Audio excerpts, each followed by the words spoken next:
Selamat pagi Bapak Ibu yang dikasih Tuhan. Kita mengucap syukur atas anugerah yang Tuhan berikan kepada kita semua. Kita dapat beribadah, kita dapat memuji nama Tuhan dan mendengarkan firman Tuhan. Tidak semua kesempatan kita dapatkan, kita bersyukur atas anugerah Tuhan. Kita akan merenungkan kebenaran firman Tuhan. Mari kita tundukkan kepala, mari kita bersatu di dalam doa. Allah Bapa kami yang bertata dalam kerajaan surga, kiranya Tuhan berbelas kasihan kepada kami. Kiranya Tuhan boleh memimpin di dalam pemberitaan kebenaran firman Tuhan. Kiranya Tuhan juga boleh memimpin kami yang mendengarkan. Kami juga yang akan melakukan segala kebenaran firman Tuhan. Berkati hamba-Mu yang terbatas ini untuk menyatakan cinta kasih-Mu yang luar biasa, yang terus memberikan firman, kekuatan bagi kami di tengah-tengah dunia yang berdosa. Kiranya Tuhan pimpin kami semua untuk mensyukuri segala apa yang Tuhan berikan, sehingga kami meresponi dengan takut dan gentar.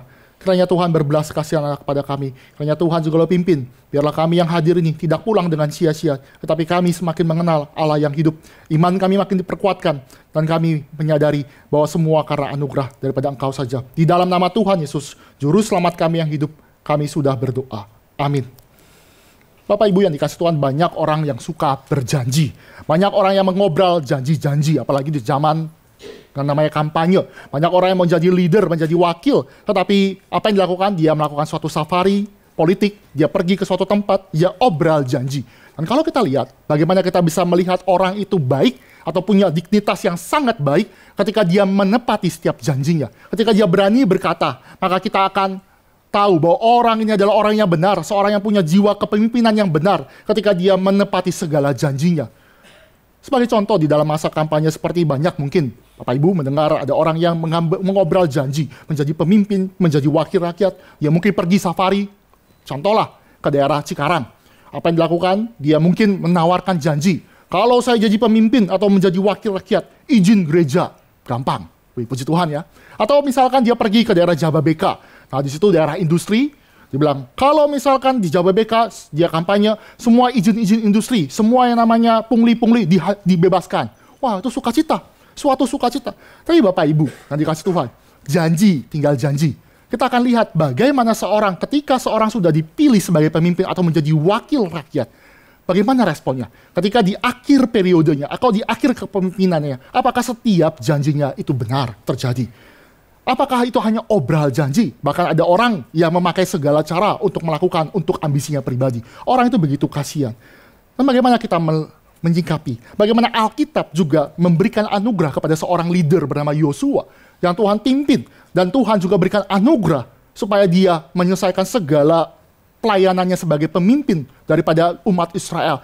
Dan Tuhan juga yang memampukan mereka. Maka khotbah saya akan membahas bagaimana meresponi, bagaimana janji Tuhan. Tuhan sudah memberikan anugerah kepada Yosua dan bagaimana respon daripada Yosua sebagai leader.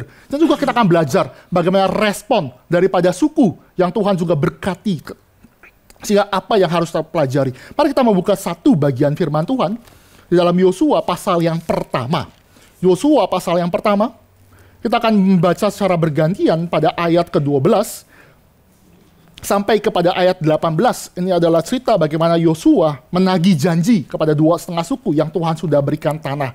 Kita akan membaca bergantian, saya 12, Bapak Ibu sekalian membaca ayat 13, demikian seterusnya sampai kepada ayat 18. Yosua pasal pertama ayat 12 sampai 18. Kepada orang Ruben, kepada orang Gad, dan kepada suku Manasye yang setengah itu, berkatalah Yosua demikian, ayat 13.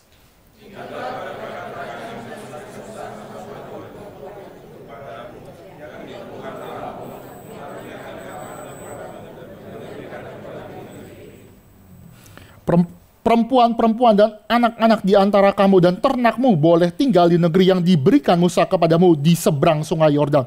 Tetapi kamu, semua pahlawan yang gagah perkasa, haruslah menyeberang di depan saudara-saudaramu dengan bersenjata dan haruslah menolong mereka.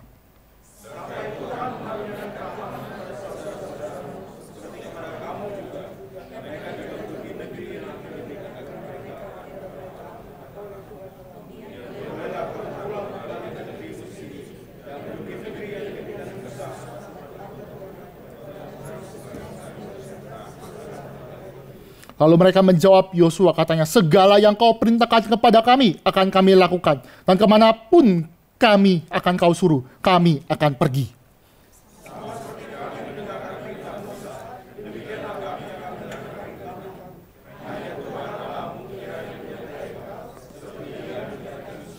Setiap orang yang menentang perintahmu dan tidak mendengarkan perkataanmu, apapun yang kau perintahkan kepadanya, dia akan dihukum mati. Hanya kuatkan dan teguhkanlah hatimu. Kita akan membaca bagian berikutnya di dalam Yosua pasal 22. Penggenapan daripada segala sesuatu. Ketika Yosua mengutus memberkati kedua setengah suku itu. Kita akan membaca secara bergantian juga di Yosua pasal 22 ayat 1 sampai kepada 8. Saya terlebih dahulu ayat pertama, Bapak Ibu menyambut ayat kedua, demikian sampai kepada ayat 8. Lalu Yosua memanggil orang Ruben, orang Gad, dan suku Manasye yang setengah itu. Ayat kedua,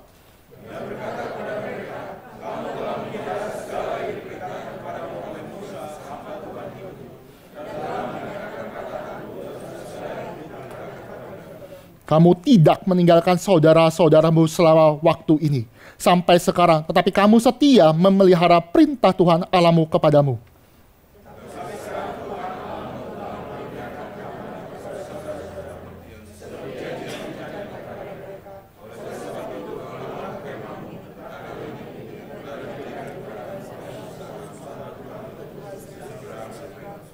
Hanya lakukan dengan sangat setia perintah dan hukum yang diperintahkan kepadamu oleh Musa, hamba Tuhan itu, yakni mengasihi Tuhan Allahmu, hidup menurut segala jalan yang ditunjukkannya, tetap mengikuti perintahnya, berpaut padanya, dan berbakti kepadanya dengan segenap hatimu dan dengan segenap jiwamu.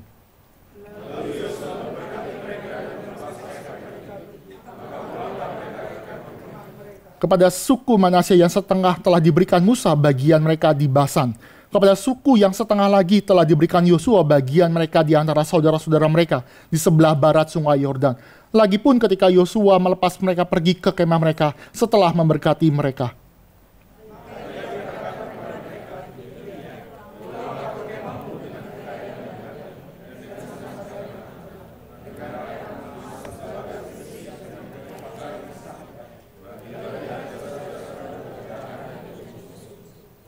Bapak Ibu yang dikasih Tuhan, di dalam pasal pertama adalah perintah bagaimana dua setengah suku itu harus menepati janji yang pernah dijanjikan. Dua setengah suku itu dipanggil oleh Yosua untuk sama-sama berperang melawan orang-orang daripada orang Kanaan. Ada suku Enak yang begitu besar, mereka diminta, mereka sudah mendapatkan tanah warisan. Tetapi Yosua menagih janjinya, kamu harus ikut berperang. Segala pahlawan-pahlawan yang bisa angkat pedang, pergi berperang. Sedangkan istri dan anak-anak yang tidak tinggal di dalam tanah pusaka di seberang sungai Yordan. Maka di dalam pasal ke-22, ketika Tuhan sudah memberikan keamanan, maka Yosua melepaskan mereka dan memberkatinya. Mari kita melihat bagaimana seorang leader, Yosua yang Tuhan anugerahkan. Bagaimana dia bisa meresponi, bisa melakukan hal yang baik ini. Kita juga bisa belajar dari Yosua. Yang pertama, dia ingat diri. Ingat diri kenapa? Karena siapakah Yosua? Siapa sih Yosua? Musa sering sekali dikutip di dalam perjanjian baru. Bahkan Yesus pun mengutip di dalam pencobaan di padang gurun. Yesus pun memakai yang namanya kitab Musa, 5 kitab Musa. Kitab terakhir, kitab Ulangan, dipakai untuk melawan iblis. Musa adalah orang yang hebat, bahkan dia adalah tokoh yang bisa face to face dengan Tuhan. Mukanya berkilauan. Musa adalah orang yang hebat, bagaimana Tuhan menuliskan langsung 2 loh batu kepada yang mana Musa. Musa pun adalah orang yang bisa naik ke gunung Tuhan, sedangkan mereka ketakutan bangsa Israel. Musa begitu hebat. Maka di dalam perjanjian baru, di kitab Yudas, mayatnya diperebutkan oleh antara Michael dan juga malaikat yang sudah jatuh dalam dosa. Mayatnya disembunyikan. Mengapa? Karena takut bangsa Israel itu nantinya mengalami penyembahan berhala dengan menyembah daripada Musa. Maka Musa harus disembunyikan oleh Allah dan Allah sendiri yang menguburkan. Musa begitu hebat. Tapi bandingkan dengan Yosua. Yosua ingat diri dia. Dia hanya mewakili, bahkan Alkitab menuliskan berkali-kali Yosua adalah abdi Musa. Abdi Musa. Hamba dari hamba Tuhan. Abdi Musa. Baru di akhir daripada pasal 24, baru dia mendapatkan gelar hamba Tuhan. Setelah dia mengakhiri semua dengan baik, baru dia mendapatkan hamba Tuhan, gelar hamba Tuhan. Tapi kita lihat, Yosua sebenarnya tidak layak menjadi pemimpin. Yosua tuh harus menyadari siapakah dirinya. Dia adalah orang yang sebenarnya perlu kita tahu bahwa dia juga sebenarnya tidak mampu. Mengapa saya katakan demikian? Beberapa contoh sebelum dia akhirnya menggantikan Musa. Ada beberapa kali, dan dicatatkan dalam Alkitab, dia kurang peka di dalam pimpinan Tuhan. Dia kurang peka. Sebagai contoh, mari kita lihat di dalam Keluaran pasal ke-32. Mari kita membuka Keluaran pasal ke-32. Ayat 17 dan 18. Saya membaca ayat 17. Bapak Ibu menjawab, meresponi dengan ayat ke-18. Keluaran 32, ayat 17 dan 18. Saya 17, Bapak Ibu 18. Ketika Yosua mendengar suara bangsa itu bersorak, berkatalah ia kepada Musa, ada bunyi sorak peperangan kedengaran di kemahnya. Ayat 18.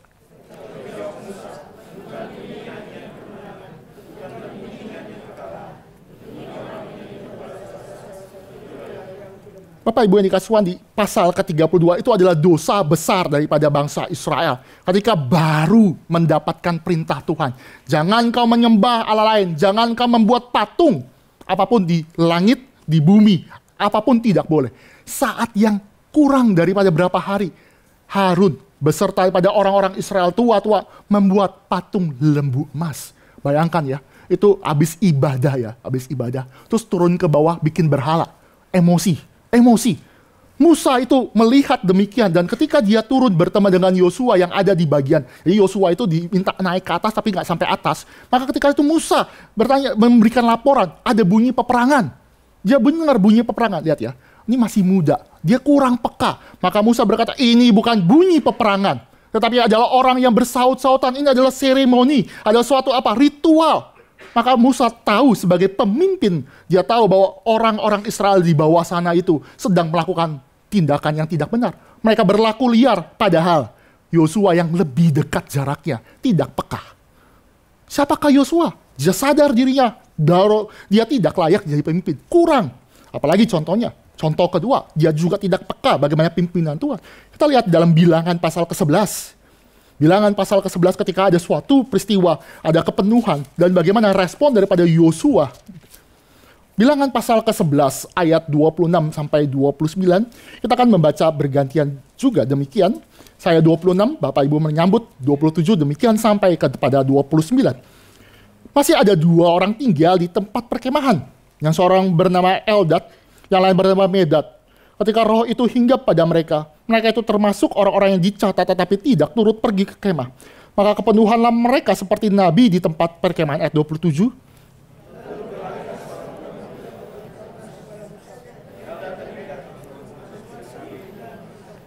Perhatikan ayat 28. Maka menjawablah Yosua bin Nun yang sejak muda menjadi abdi Musa. Tuanku Musa, cegahlah mereka. Ayat 29.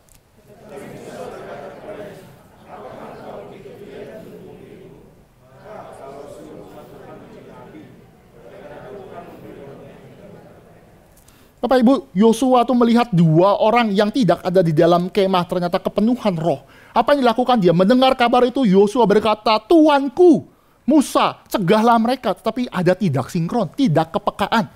Lihat ya Yosua ya, tidak peka. Makanya apa? Yosua berkata, cegahlah mereka, dua orang ini tidak benar. Tapi Musa yang dekat dengan Tuhan, dia berkata kepada Yosua, kiranya semua orang Israel kepenuhan roh. Artinya apa? Semua orang itu diberikan karunia Roh Kudus tercurahkan, dan ini tergenapi di dalam Pentakosta. Tidak semua nabi-nabi, tidak semua raja-raja, tapi semua orang mendapatkan namanya pertolongan dari Roh Kudus, bisa menafsirkan kebenaran firman Tuhan. Musa mengharapkan demikian, tetapi Yosua tidak demikian. Dia sadar diri, dia ingat diri, dia tidak peka, dia tidak mendengarkan, dia tidak sadar ada peperangan, ada ritual yang tidak benar. Dia malah mengira itu peperangan. Begitupun juga di dalam konteks seperti ini, dia tidak peka, dia tidak. Tetapi dari hal itu tidak sadar, dia sadar diri dia itu tidak peka, dia kurang, maka dia beranjak kepada poin kedua. Poin pertama, dia ingat dirinya siapa, dia bukan apa-apa, dia nothing. Dari poin pertama masuk ke dalam poin kedua, bahwa dia ingat siapa Tuhan. Ingat diri, maka membawa dia ingat kepada Tuhan. Kenapa perlu ingat Tuhan? Karena siapakah yang sanggup menyelesaikan pelayanan sampai pada akhir jika bukan Tuhan yang menganugerahkan.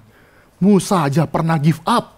Musa itu pernah give up. Apalagi Yosua. Yosua itu begitu melelahkan melayani daripada bangsa Israel yang tegar tengkuk. Tadi handbell ya. Bapak Ibu lihat ya, ngatur ini penuh perjuangan guru sekolah minggu. Kita mesti bersyukur. Bayangkan itu, kalau misalnya ini baru cuma 10 kurang. Itu tuh bangsa Israel banyak sekali. Tegar tengkuk, banyak argumen, stres. Tapi Yosua dari awal sampai dia menyelesaikan dalam perpisahan pasal ke-24 yang nanti kita akan membahasnya dalam minggu-minggu berikutnya. Itu semua karena Tuhan. Dia tidak layak. Maka dia ingat Tuhan yang memampukan. Inilah anugerah Tuhan. Banyak pemimpin yang lupa bahwa mandat kepemimpinan, mandat itu dari Tuhan. Banyak yang lupa bahwa pemimpin itu pun juga dianugerahkan. Ketika orang itu boleh duduk di dalam pemerintahan, dalam memerintah, baik pun juga di dalam gereja, itu pun juga adalah mandat. Itu adalah anugerah yang Tuhan berikan. Tidak boleh dipakai dengan sembarangan. Karena dia harus meresponi, bertanggung jawab kepada Tuhan yang memberikan anugerah mandat itu sendiri. Selain itu, oke lah, gampang menjadi pemimpin. Gampang mungkin dengan obral janji, dengan kekuatan sendiri, dengan biaya sendiri bisa jadi yang namanya pemimpin. Tapi permasalahan berikutnya bukan hanya menjadi pemimpin yang susah. Mempertahankan ya, itu juga berat loh. Mempertahankan jabatan juga berat. Stres sekali, capek sekali, melelahkan. Tapi bagaimana Tuhan memberikan anugerah? Bagaimana dia ingat Tuhan?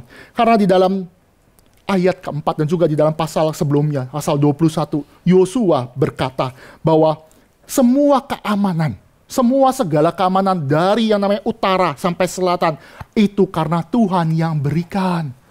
Karena Tuhan yang berikan. Siapa sih yang bisa menjaga keamanan kalau bukan Tuhan yang menganugerahkan? Yosua tahu, karena itu adalah anugerah daripada Tuhan itu sendiri. Maka keamanan itu bisa terjadi. Bisa terjadi perdamaian. Di ayat 40, pasal 21 ayat 43 sampai 45. Jelas sekali. Saya bacakan ayat 44. Dan Tuhan mengaruniakan kepada mereka keamanan ke segala penjuru. Tepat seperti yang dijanjikan dengan bersumpah kepada nenek moyang mereka. Tidak seorang pun dari semua musuhnya yang tahan berdiri menghadapi mereka.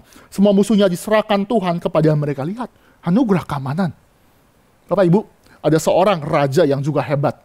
Raja yang punya bijaksana, raja yang punya kekuatan, kelimpahan kekayaan. Bapak Ibu bisa menyebutkan. Raja itu adalah Raja Salomo.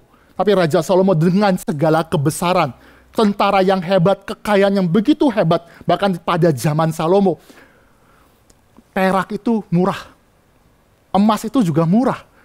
Atau dikatakan tembaga itu tidak ada harganya. Kenapa? Saking banyaknya upeti yang dapat dari sekelilingnya. Saking amannya negara itu, saking kayanya, bijaksana daripada Salomo. Semua itu baik bahasa. Tetapi di dalam Mazmur 127, mari kita buka 127. Kita buka 127. Bagaimana seorang yang bijaksana, yang hebat pun berkata dengan kerendahan hati dan ingat kepada Tuhan. Saya bacakan bagi kita semua Mazmur 127 ayat yang pertama. Nyanyian ziarah Salomo. Jikalau bukan Tuhan yang membangun rumah, sia-sia usaha orang yang membangunnya. Jikalau bukan Tuhan yang mengawal kota, sia-sialah pengawal yang berjaga-jaga. Lihat, Salomo punya banyak resource. Salomo punya banyak tentara. Salomo punya segala sesuatu untuk menjaga dirinya. Tapi dengan dia mengingat dirinya siapa di mata Tuhan, dan dia ingat kepada Tuhan, dia berkata, sialah yang menjaga rumah, menjaga istana, menjaga kota, kalau bukan Tuhan yang menganugerahkan. Lihat, ingatlah Tuhan, ingatlah segala keamanan, segala kemenangan, segala sesuatu yang Tuhan anugerahkan, baik Salomo, baik kita sekarang zaman ini, baik Yosua, itu pun anugerah daripada Tuhan. Keamanan yang Tuhan berikan, Bapak Ibu yang dikasih Tuhan, kita bisa beribadah dengan baik di sini, dengan kondisi yang baik, itu anugerah Tuhan. Bapak Ibu kalau misalnya tahu ya, satu GRI susah sekali beribadah. Dekat dengan kita, susah. Dijaga, sulit sekali. Kalau kita bisa beribadah, datang baik-baik, parkir dengan baik, suasana disambut dengan baik, itu pun anugerah. Ada gereja yang tidak mendapatkan izin. Bukan hanya tidak mendapatkan izin, sulit sekali beribadah. Bahkan gereja GRI pun juga mengalami kesulitan. Kalau kita bisa menyadari semua karena anugerah, maka kita meresponi dengan benar. Kita sadar, itu semua karena pimpinan dan penyertaan daripada Tuhan. Maka kita lanjutkan lagi dalam eksposisi. Ketika Yosua sebagai leader, dia ingat dirinya dan dia juga ingat siapa Tuhan. Maka apa responnya? Dia pun ingat rekan-rekannya. Dia ingat 2,5 suku. Menjadi fokus dalam pemberitaan firman Tuhan. Karena banyak leader, banyak orang yang sudah ada di posisi atas, di bawahnya ditekan. Ada istilah waktu kerja ya saya tuh. Ada istilah yang sungguh menjengkelkan, dengar ya. Jadi kayak katak ya. Katak tuh gimana ya? Katak itu kalau bawah tuh injak bawahan, senggol kiri kanan, terus menjilat atasan. Itu ada, diajarkan filosofi dalam pekerjaan. Kamu kalau misalnya mau sukses, kamu harus injak bawahan kamu, injak seperti katak injak. Terus kiri kanan senggol, atas, jilat atasan. Diajarkan seperti itu tidak benar. Tidak benar. Yosua ketika dia berada di posisi baik, tentram, aman, karena anugerah Tuhan, itu membuat responnya, ingat 2,5 suku. Dulu di pasal pertama, kamu berperang bersama-sama. Tuhan sudah anugerahkan segala sesuatu. Maka di pasal ke-22, dia berpisah dengan 2,5 suku. Pulanglah, bahkan Yosua memberkati mereka. Pulanglah kepada istrimu, kepada anakmu. Karena Tuhan sudah mengaruniakan keamanan. Yosua orang baik loh. Berkali-kali di Alkitab dicatatkan dengan baik. Ada Kaleb. Berapa waktu yang lalu Kaleb sama-sama saingannya dia, atau dikatakan teman permain, sama-sama angkatan pertama senior. Ketika Kaleb datang, dia tidak usir Kaleb, tidak asingkan Kaleb, tapi dia berkata kepada Kaleb, Hebron punya kamu, maka diberkatilah Kaleb sehingga dia bisa mengalahkan dengan pegunungan Hebron. Hebron itu ada orang-orang tinggi-tinggi, orang suku Enak. Tuhan berikan. Lihat ya, kalau perspektif daripada zaman sekarang, udah jadi leader, ini ada saingan, minta jatah. Apa yang dilakukan? Ya mungkin dikucilkan, mungkin diasingkan. Tapi Yosua sadar bahwa mandat itu dari Tuhan. Maka dia mengingat daripada Kaleb. Maka Tuhan yang sudah mengingatkan Yosua juga memberikan namanya kota daripada si Kaleb itu, Hebron itu. Yosua juga ingat juga contoh ya, berapa minggu lalu saya menjelaskan ada kota perlindungan. Tuhan berikan kota perlindungan. Tuhan memberikan kota Lewi. Lewi itu kan kalau di perang tuh nggak guna sebenarnya. Dia nggak boleh angkat pedang, cuma angkat tabut perjanjian, cuma bersih-bersih. Kayak pendeta tuh kan nggak kerja apa-apa ya, cuma di dalam gereja, nggak guna. Tapi karena dia ingat dan orang-orang Lewi ini sesuai janji Tuhan, dia mendapatkan kota Lewi. Maka Yosua memberikan. Sama seperti Yosua memberikan Kaleb, dia ingat rekannya, dia ingat janji Tuhan, dia juga ingat yang namanya teman-teman Lewi, orang-orang yang berperang bersama, diberikan kota Lewi. Lihat, dia ingat, dan lebih lagi 2,5 suku pun. Ketika dia tahu semua sudah selesai, semua Tuhan sudah karuniakan, dia berpisah pada 2,5 suku. Dia minta kembali kepada suku itu, kembali kepada kampung halaman tanah pusaka. Dia bukan leader yang abusive. Abusive tahu ya? Kan bisa aja dimanfaatkan. Kamu ini belum selesai beres 2,5 suku, belum boleh pulang. Kamu tuh tahu gak, masih banyak tentara-tentara yang belum bisa dipakai. Kamu harus siapkan diri untuk berperang lagi. Enggak. Banyak leader yang abusive. Ya pakai, bahkan ya, bisa pakai nama Tuhan demi kepentingan sendiri. Tapi Yosua tidak. Kan keren ya, Yosua tuh pernah diberikan janji.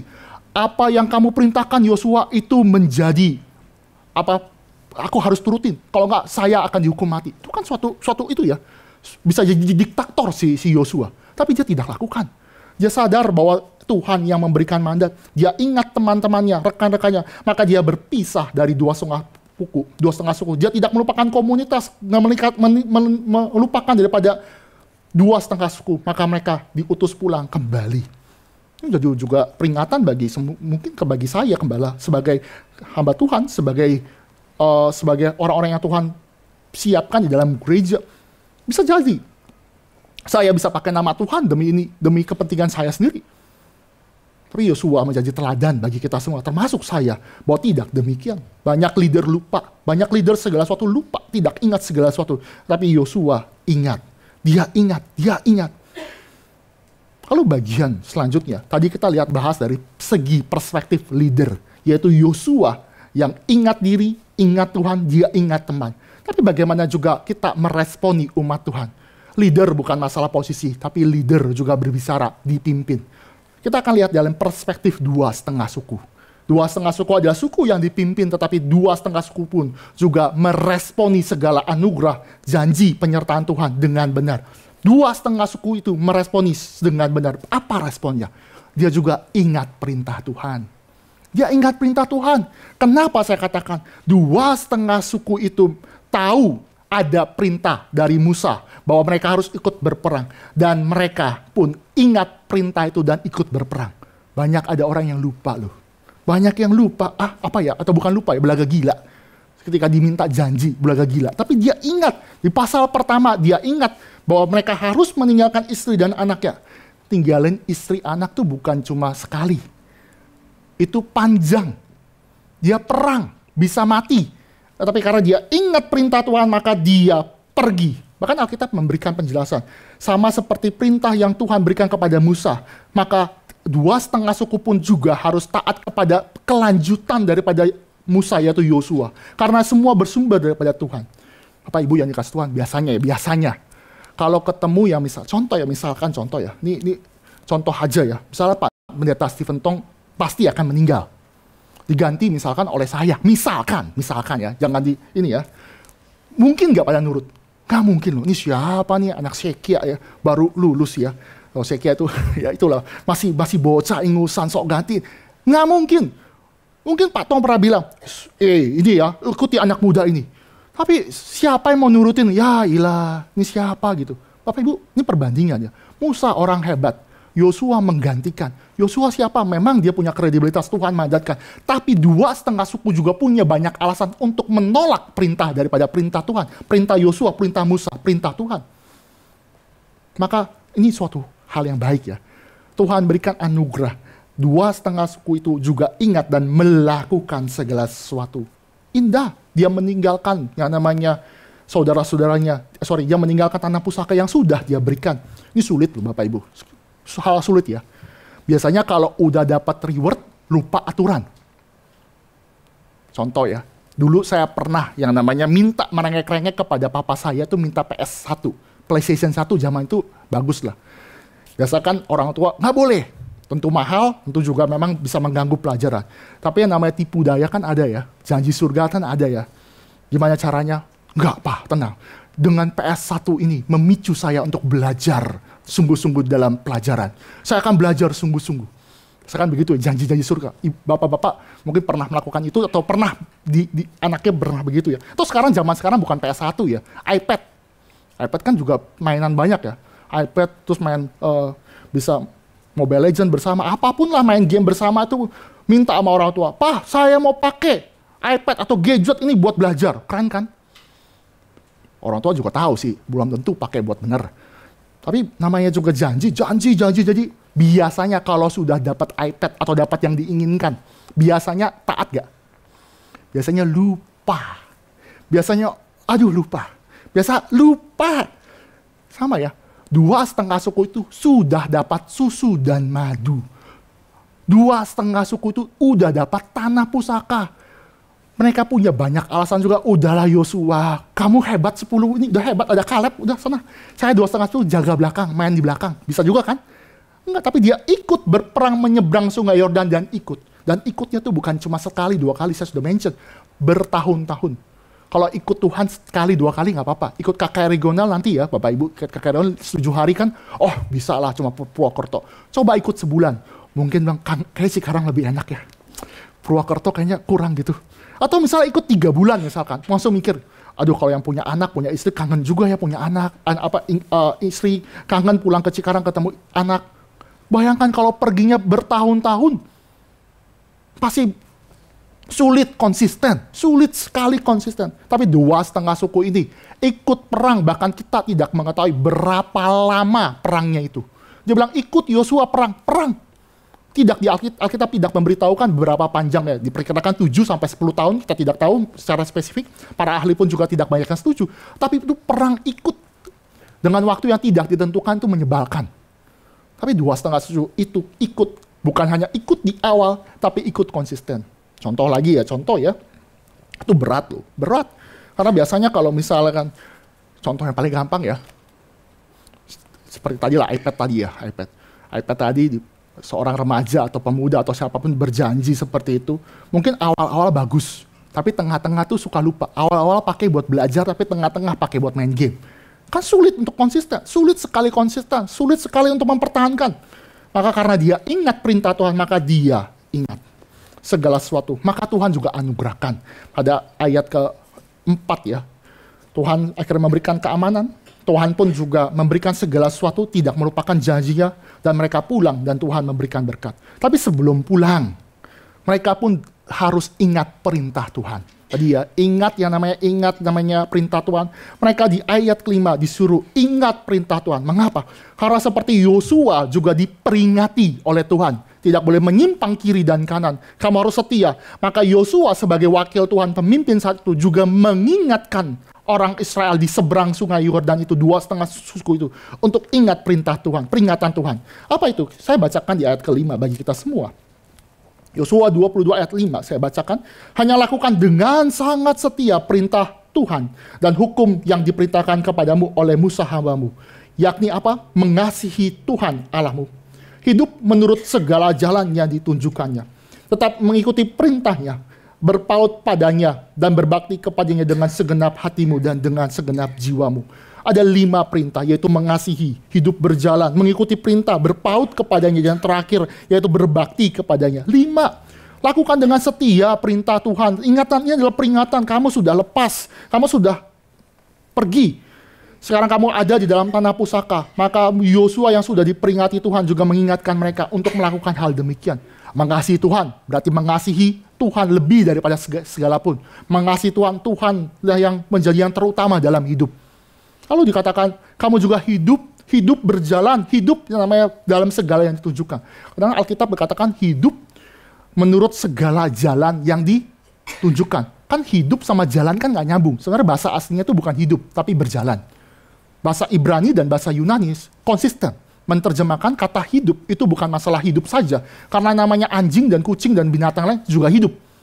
Nafas pun hidup, betul ya? Tapi yang dimaksudkan oleh Alkitab mengatakan itu berjalan, artinya secara aktif, continue, dan juga secara konsisten berjalan di jalannya Tuhan. Yosua memperingatkan mereka, ingat, jalanlah di jalannya Tuhan. Ini susah loh Bapak Ibu, susah. Contoh ya, susahnya contoh ya, ikut di jalan Tuhan. Bapak Ibu tahu ya, ibu daripada Tuhan kita, Yesus Kristus, yang Tuhan pilih, yaitu Maria. Maria itu ya, ikut jalannya Tuhan, ikut kehendak Tuhan itu bukan ikut dengan gampang. Ketika hamil besar, dia harus pindah dari kota Yerusalem, pindah ke Bethlehem.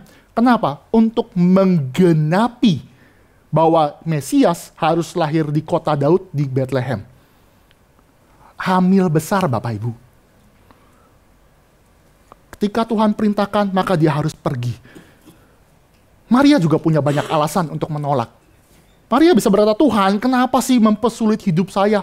Saya sudah mengandung. Dan bahkan dikatakan pada itu nggak ada suami. Dikatakan dalam konteks saat itu ya, belum berhubungan badan. Itu berat sekali. Saya masih remaja, pada konteks itu remaja.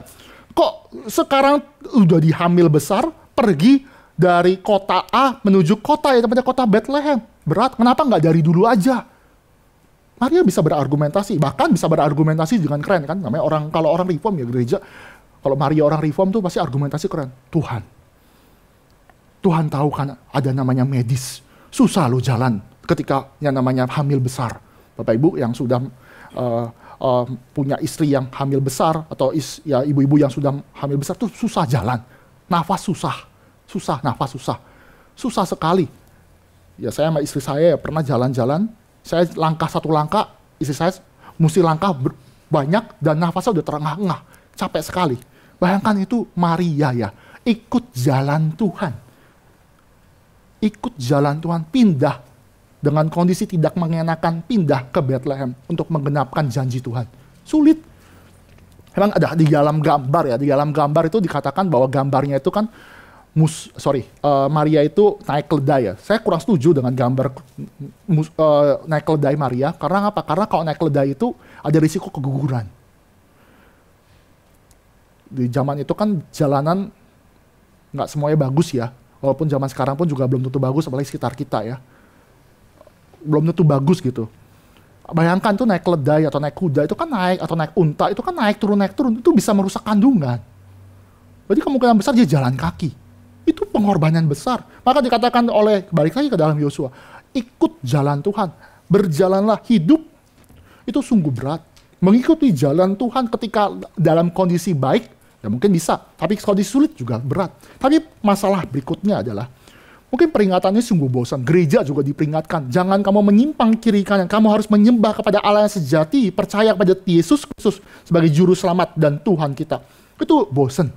Apalagi kalau anak-anak remaja, mahasiswa, orang yang lagi ini, bosan mah, ditelepon sama orang tua, teman-teman yang baru datang di PU ya, ditelepon mama, sudah gereja belum? Udahlah malas.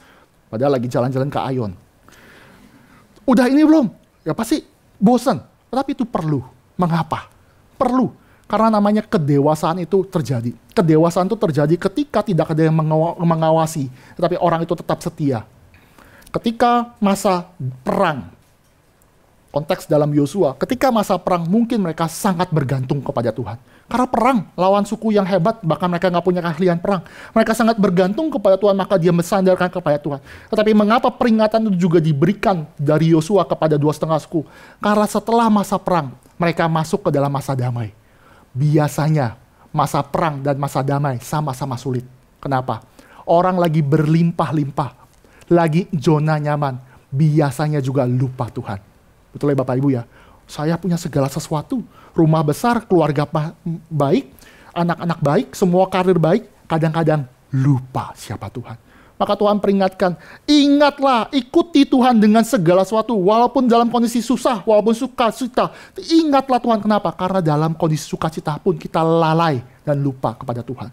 Maka bersyukurlah kalau gereja masih memberikan firman Tuhan yang menguatkan kita, menghibur kita, dan juga memperingati kita. Untuk kita setia kepada Tuhan. Ada masa di mana masa ya, kita nih, puji Tuhan kita baik-baik saja ya. Tapi ada masa mungkin Tuhan mempersiapkan kita di masa sulit. Tapi kita harus tahu, orang yang dewasa, umat Allah yang dewasa, adalah ketika dia siap sedia di dalam segala hal, baik keadaan sulit maupun masa yang baik. Itu yang terjadi. Bapak Ibu sekalian dikasih Tuhan, Tuhan juga mendidik kita demikian, menjadi dewasa. Menjadi dewasa, tahu mana yang melakukan yang benar. Maka kalau kita ada orang tua atau siapapun di sini yang memperingatkan atau menegur dengan kasih ya, saya berkata menegur dengan kasih, itu sesungguhnya itu mungkin latihan kita untuk ingat perintah Tuhan. Maka kalau anak-anak ya, ini contoh lagi iPad lagi ya, seru juga iPad. Misalkan kalau iPad kan kalau misalnya nggak ada orang tua tuh main seenak-enaknya ya. Maka orang tua tuh biasanya memperingatkan, dikasih barrier ya, dikasih apa, supaya latihan mereka ketika suatu nanti kuliah atau suatu kali dia sudah dewasa, tidak perlu diperingatkan, langsung otomatis. Kenapa? Karena dari kecil dilatih, pelatihan. Itulah Tuhan memberikan seperti itu. Maka apa yang terjadi? Di bagian terakhir di ayat ke-8, berkata bahwa setelah mereka melakukan, ketika leadernya baik, Yosua baik, dia ingat siapa dirinya, dia ingat Tuhan, dia ingat rekan-rekannya, juga 2,5 suku pun ikut, itu ingat perintah Tuhan, dia pun ingat yang namanya peringatan Tuhan. Maka Tuhan di dalam ayat ke-8 menjadi suatu sukacita.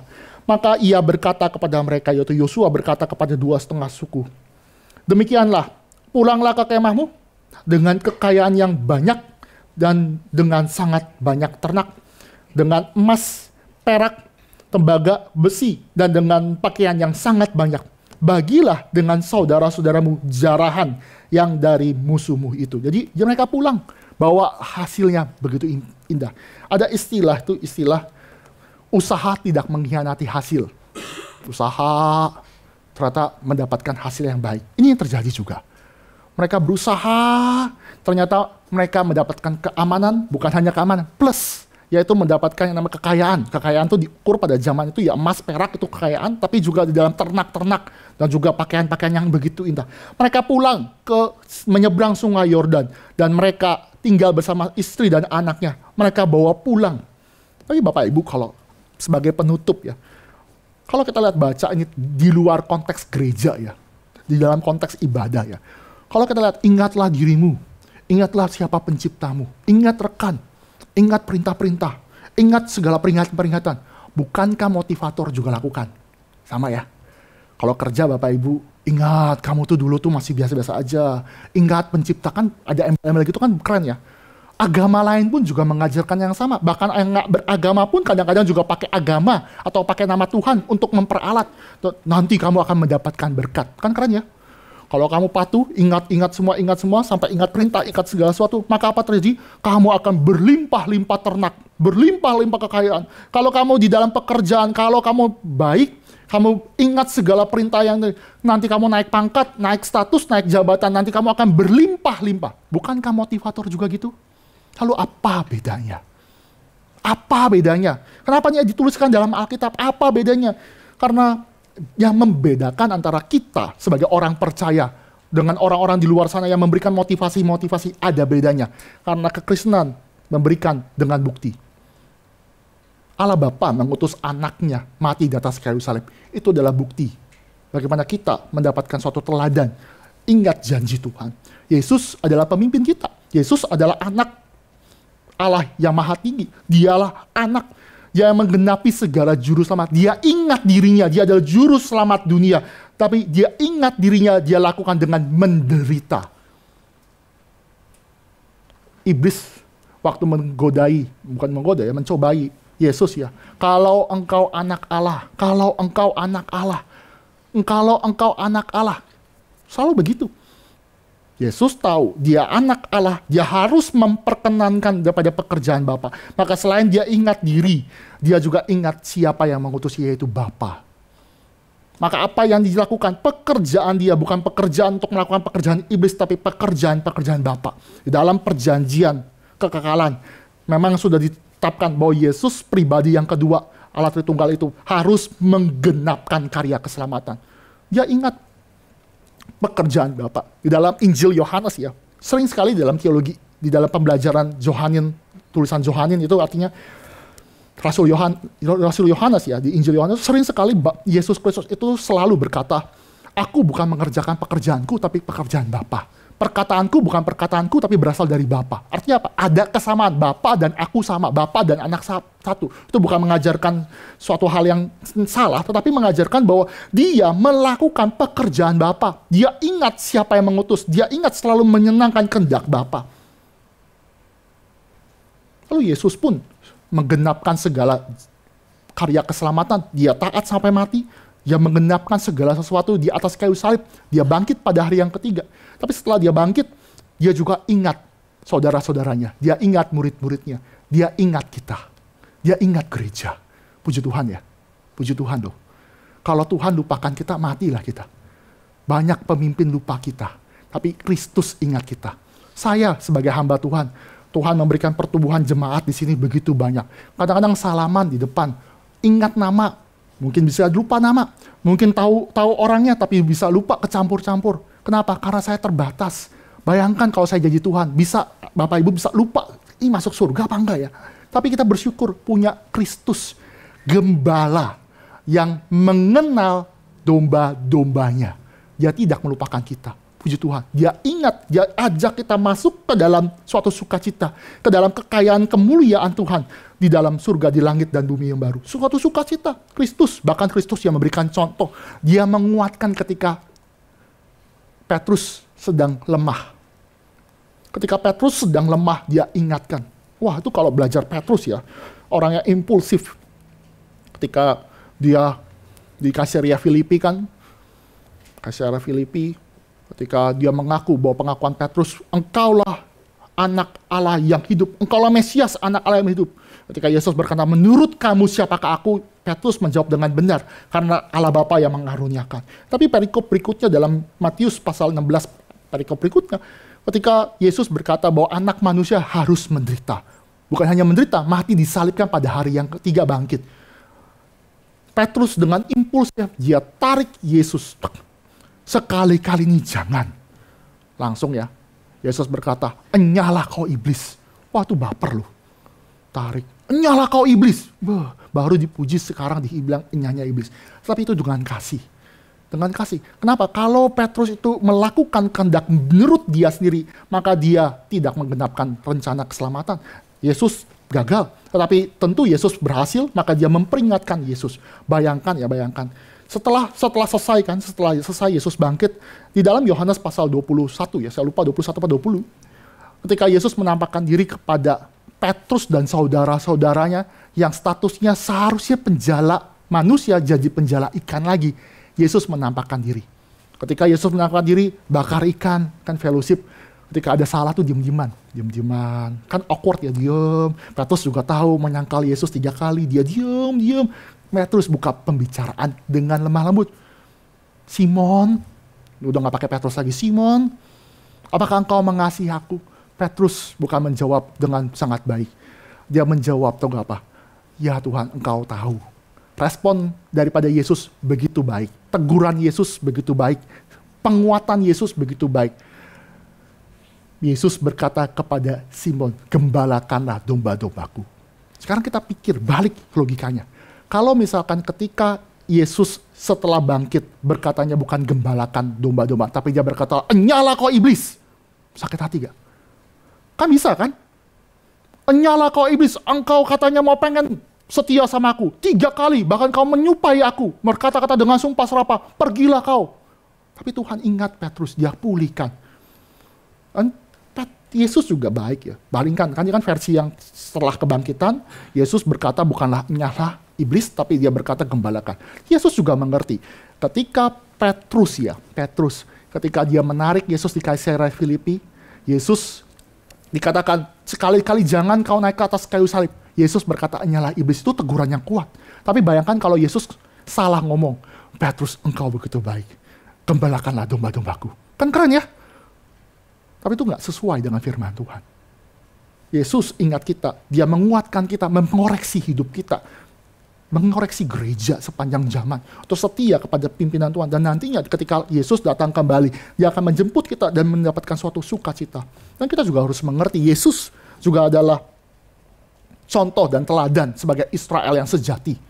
Israel yang lama sudah gagal, tapi Yesus adalah Israel yang sejati. Dia juga dicobai sama seperti orang Israel dicobai di padang gurun, Yesus pun juga di padang gurun juga dicobai. Dia juga bersama-sama yang namanya mengalami penderitaan, dia juga mengalami. Tapi Yesus adalah Israel yang sejati karena dia taat sampai mati. Dia ingat perintah Tuhan, dia ingat segala sesuatu yang Tuhan berikan kepada dia.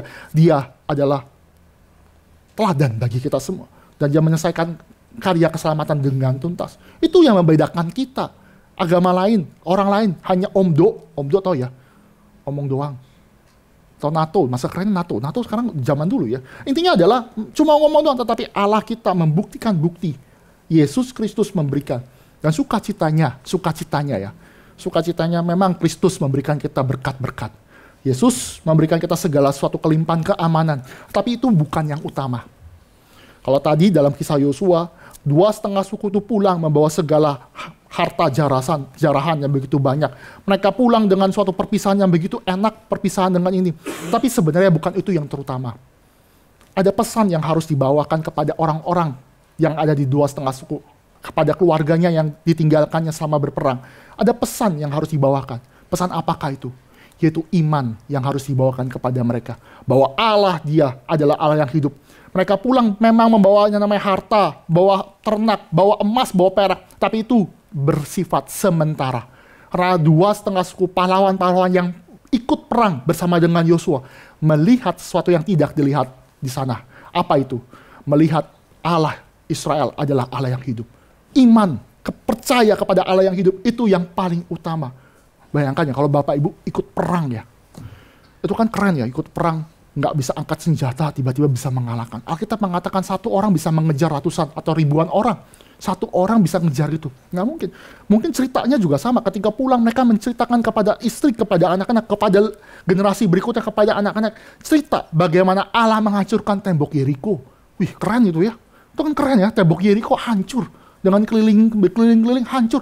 Mereka juga menceritakan bagaimana Allah itu setia ketika mereka tidak setia.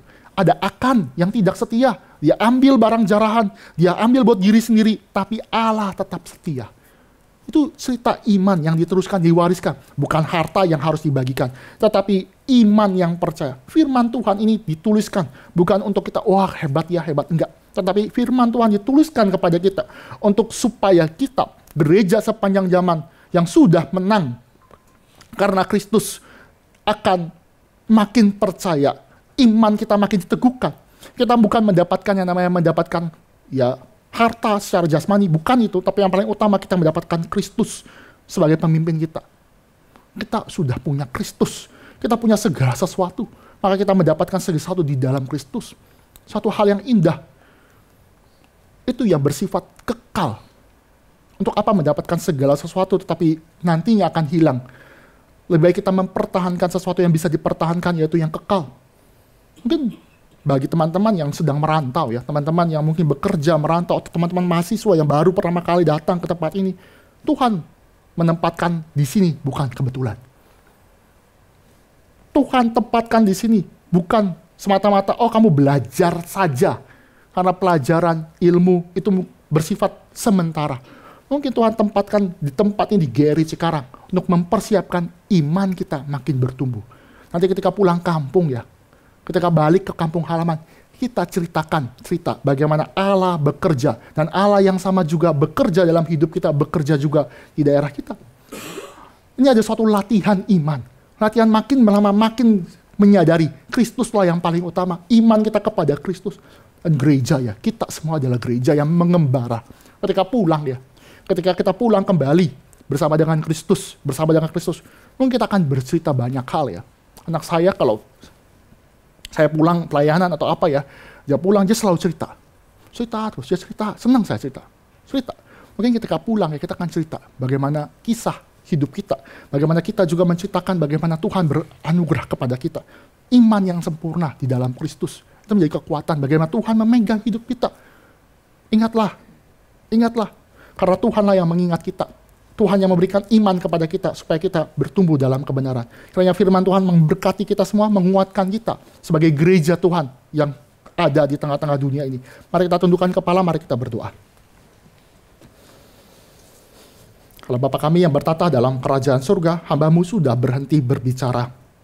Tapi kiranya firman Tuhan yang kekal, yang hidup di dalam hidup kami, pertolongan Allah Roh Kudus boleh terus berbicara, mengingatkan, memperingatkan kami, ingatkanlah kami atas segala janji-Mu, penyertaan Engkau.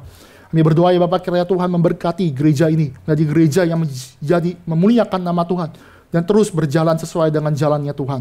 Tuhan pimpin kami, sadarkanlah kami ketika mungkin Tuhan memberikan mandat, anugerah pelayanan, kami lupa dan lalai bahwa segala sesuatu itu adalah anugerah daripada Tuhan. Dan ketika Tuhan boleh ingatkan, biarlah kami ingat bahwa kami melakukan pelayanan ini demi kemuliaan Tuhan, dan Tuhan boleh memakai kami menjadi saluran berkat bagi sesama kami sebagai rekan-rekan saudara seiman, sebagai tubuh Kristus. Kiranya Tuhan berbelas kasihan, Tuhan pimpin kami semua, dan kiranya nama-Mu saja dipermuliakan. Berbelas kasihanlah kepada kami, baik kami semua, baik anak-anak-Mu, baik orang-orang yang Tuhan percayakan ada di dalam GRI Cikarang, untuk bertumbuh di dalam iman, kebenaran. Di dalam nama Tuhan Yesus, Juru Selamat kami yang hidup, kami sudah berdoa. Amin.